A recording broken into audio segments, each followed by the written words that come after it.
তোমাদের মধ্যে কেউ কেউ আমাকে কমেন্ট করেছিলে, আবার ফেসবুকে টেক্সটও করেছিলে যে আমি কেন সরস্বতী পুজোয় ইয়েলো শাড়ি পরিনি। এই দেখো, পরতে গিয়েই ঘটে গেছে বিপত্তি। ও মাই গড, আমার এত সুন্দর চুড়িটা গেল ভেঙে। Oh my god. Oh my god. 1,000 years later. Hello everyone, welcome to my new video. আর আশা করি সবাই খুব ভালো আছো, আর আমিও খুব ভালো আছি।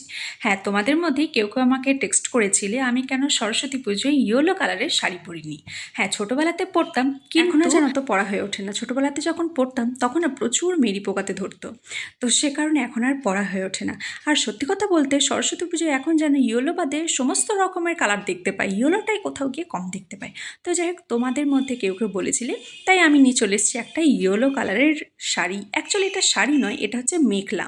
এটা হচ্ছে ভাই আমাকে গিফট করেছিল, ও মেডিকেল ক্যাম্প করতে গিয়েছিল আসামে, তাই আমার জন্য এই মেখলাটা নিয়ে এসেছিল। আর এটা আমার ভীষণ ফেভারিট, তো তাই ভাবলাম চলো একসাথে গায়ে হলুদের ড্রেসও হয়ে যাবে, আর তোমরা যারা আমাকে ইয়েলো পরে দেখতে চাইছিলে তাদের দেখাও হয়ে যাবে।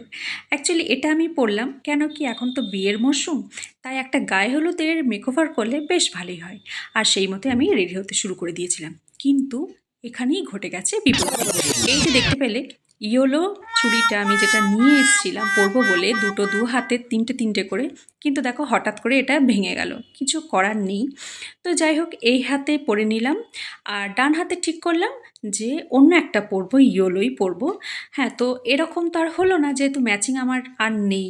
আর এই চুড়িটা আমার খুব ফেভারিট, মানে এটা অ্যাকচুয়ালি কঙ্কন বলে, তো এটাই পরলাম। দেখলাম ওটার সাথে ম্যাচিংয়ে আর হচ্ছে না, তো সে কারণে এক হাতে কঙ্কনই পরলাম আর একটা হাতে এই একটা সেটই পরলাম। অ্যাকচুয়ালি আমি নিয়ে এসেছিলাম তিনটে তিনটে করে পরবো বলে, কিন্তু যাই হোক আলটিমেট সেটা আর হয়ে উঠলো না। যাই হোক, এই চুড়িটা যখন আমি কিনেছিলাম পুরো 12টা সেট ছিল আর 120 টাকা নিয়েছিল। তো এত পছন্দ হয়েছিল, তো সে কারণে আমি 120 টাকা দিয়ে পুরো সেটটাই নিয়েছিলাম। কিন্তু যাই হোক, তার মধ্যে থেকেই একটা ভেঙে গেল, এটা আর পরতে পারবো না। তো যাই হোক, চলো নেক্সট। আর এটা হচ্ছে যে নেক পিসটা, এটা আমি আমাজন বা ফ্লিপকার্ট থেকে কিনেছিলাম কোনো একটা মামা বা মাসিদের বিয়ের সময়। কেন কি, বিয়ের অনুষ্ঠান ছাড়া আমি খুব একটা এরকম জুয়েলারি পরি না, মানে আমার গলার হার পরতে খুব একটা পছন্দ হয় না। আমার বড় বড় কানের পরতে খুব ভালো লাগে। তো সেখানে এটা একটু বড় লেন্থের কানের ছিল, আর হারটাও খুব সুন্দর, তো সেখানে এটা কিনেছিলাম বিয়ের পারপাসে। তাই ভাবলাম চলো একটা গায়ে হলুদের লুক করছি যেহেতু, এটাই পরে নিই। তো সে কারণে এটাই পরলাম। এই যে হয়ে গেছে অলমোস্ট। এবার কিন্তু কি বাকি আছে বলো তো, এই যে লিপস্টিকটা। তো চলো এবার লিপস্টিক।